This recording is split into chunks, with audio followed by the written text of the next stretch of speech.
Welcome to Review Every Mech by CitizenCon 2024. The point is to give an update on every mech, since some haven't had a video made about them in days, and others, well, the information for them doesn't exist. Remember, digital mechs aren't imaginary, digital mechs are imagine-necessary.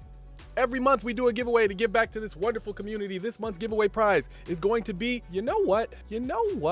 It's going to be an Anvil Carrack. It's going to be an Anvil Carrack. Yeah, I said it. If you're watching this one, then you know I'm giving away the Anvil Carrack anyway. Don't matter if we reach 6,500, we need to celebrate. We need to celebrate this achievement that is about to happen with the next video. So, this month's giveaway prize is going to be an Anvil Carrack. Somebody drop a bomb or something. Where's that? Anyway, make sure you share the channel and tell your org mates to come check us out so they can win that Anvil Carrack. To enter the contest, make sure you subscribe to Billionaire Ninjas, leave a comment on at least one video, and like or dislike at least one video. Winners have 2 weeks to claim their prize. Members collectively have a 25% chance of winning just for being members. So if you're subscribed, consider hitting that join button. And if you're not subscribed, I appreciate you hitting that subscribe button. For the full giveaway details, make sure you visit our Billionaire Ninjas Discord or our social media at Ninjas Leap. Today, we take a short trip back through the Argo manufacturer, and the next mech is the Argo Atlas, or ATLS, aka the Atlas, and it has no variants. The pledge price for the Atlas, $40 standalone, $35 Warbond with $35 at concept, cost in-game is unknown. The Atlas is time limited for real world purchase. The Atlas is not yet available to rent in-game, but it does look like it will be purchasable in-game as of the next patch. Let me start by saying I'm not the biggest fan of purchasing mechs outside the game. So almost always, I'm going to suggest buying these in-game because they are so cheap, even though I don't know what it's gonna cost. But I'm guessing in the future, that will change. And I want these videos to still serve a purpose to people who don't think the same as I do. So I'll rate this as though they do have value as far as spending money. Single-handedly load and unload the biggest haulers with the power of Argo. The Atlas Power Suit's unique exoframe helps you work quickly, easily, and safely, whatever the task. The Argo Atlas. Say fellas, help a Titan out? Sorry, just be careful. He tries to trick people into holding it for him all the time. Trick people? Listen, buddy, holding up the sky is an honor the gods bestowed upon me. I'm proud of it. It's just I've got this itch between my shoulder blades. If you could hold it for a sec or two. For measurements, the Atlas is a length of 16 meters, beam of 7 meters, height of 5 meters. If I ranked mech from small to medium to large to extra large in Star Citizen, I would have no idea where to put this one because I have no other mechs to rate it against. For SCU, the Atlas can carry up to 32 SCU at a time. For top SCM speed, well, I don't even know if I call it SCM speed. The Atlas is about as fast as a player can walk, but when it sprints, it's slower than a player sprints. For weapons, the Atlas comes stock with no weapons, no turrets, no missiles. For hull HP, the Atlas is currently invulnerable as of 3.24.1, but can be reclaimed at the ASOP terminal. For shields, the Atlas, well, it comes stock with no shields. For mech parts, the Atlas has the same part, which I believe is just one non-removable battery that does not run out as of 3.24.1. In the future though, it will be a battery that will run out and be replaceable.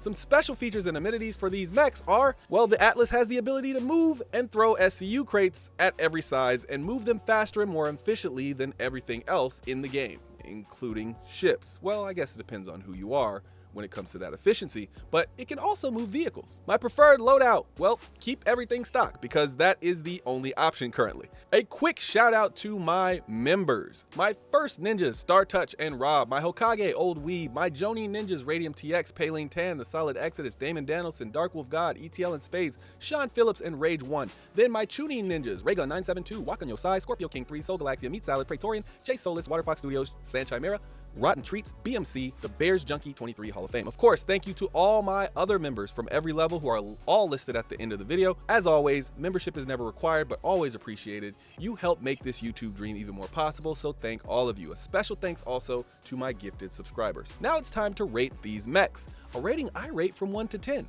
My 1 is only buy if you have a unique reason that is specific to you or because you like the looks of the mechs. My 10 is if you have the money, these mechs are almost guaranteed to be useful to you in the game. A 1 doesn't mean the mechs are useless or ugly, and a 10 doesn't mean the mechs are perfect. Just remember, these are just our ratings. Please give us yours in the comments down below. And we're almost done, folks.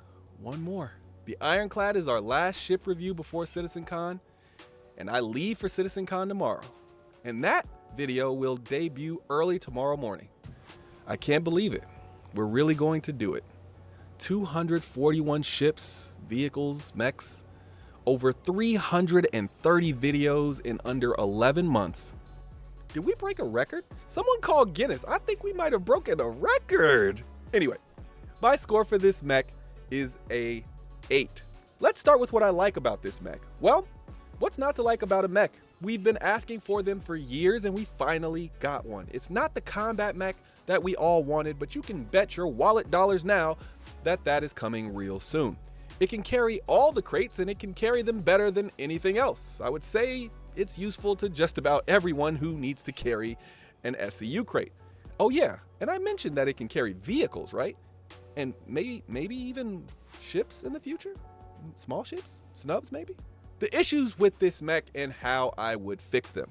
Look, I know I'm a very positive person, and in fact, this video started on a positive note, and I want to continue to be that way.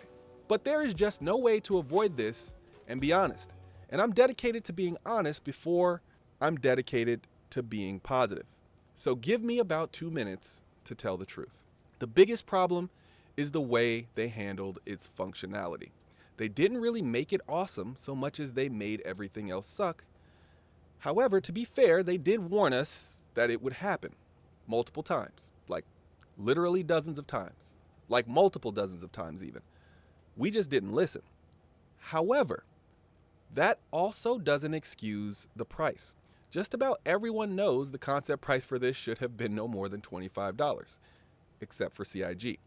I don't know what happened there. Well, I mean, I kind of do. All of us do, really. But it's overpriced. And balancing gameplay at the same time that you release, it feels like playing dirty, CIG. You alienated a lot of people and closed a lot of wallets. If you wanted to nerf the tractor, cool. But don't wait until there is a mech for sale to do it, and then overcharge for the mech. Now listen, I'm not soured on you just yet, but I will say this. You can sell things, CIG. We will buy them. You don't have to trick us into buying them or guilt us into buying them or gameplay nerf us into buying them. We buy multiple thousands of dollars worth of ships from you. I have personally sponsored a small country with the amount of money that I've spent with you. Just be realistic about the prices. It very much marks a low point for CIG, and I hope they heard the community and fixed that type of practice so it never happens again. Because even if it was just an accident or a coincidence, it still should have never happened.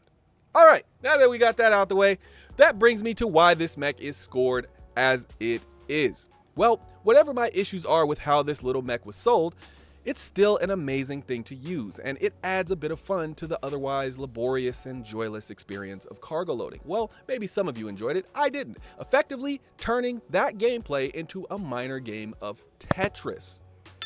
But here is what I don't hear a lot of people talking about. The fact that this changes the game almost as much as the Ursa medevac did. Because now, every ship that can fit these on board has as many tractor beams as they do Atlas mechs. Longtime viewers will remember how I was struggling to choose between the Ironclad and the Ironclad Assault. Interestingly enough, those are the ships that I'm doing next. But well, that struggle ended the day this came out. And not only that, it's going to affect my score of those ships as well. Now, any person that has a C2, an M2, an A2 can slide one of these on board and turn their ship into a full-fledged cargo ship. It really is going to change the way a lot of people play. So who is the Atlas for? Well, it's for anyone planning on doing any sort of cargo lifting for any continuous amount of time. It's for people who need to move vehicles as well, and I wouldn't be surprised if snub ships were movable in the future as well. Unless they already are. I haven't played the latest patch much. I imagine using the Atlas for pretty much every ship I have that carries more than 24 SCU of cargo, and to move things around at my bases and outposts. Look, I know you're here for our rating, but if you really want a mech, go buy it. We won't stop you, or even better, all mechs can be earned in-game once the game is released, and some you can purchase in-game, well, not right now, but very, very soon. These are just our ratings, but when you spend, it's your money. My opinion, I really like the Atlas, but it's coming to in-game purchase in the next patch. so it will be an easy purchase in game. But me, I really want that blue skin. So everyone else, buy this in game. And me, well, they got me, folks. Send help. All right, that is it for this one. Shout out to the members. Thanks for spending your time with us. I'll see you in the next one and the last one. Peace.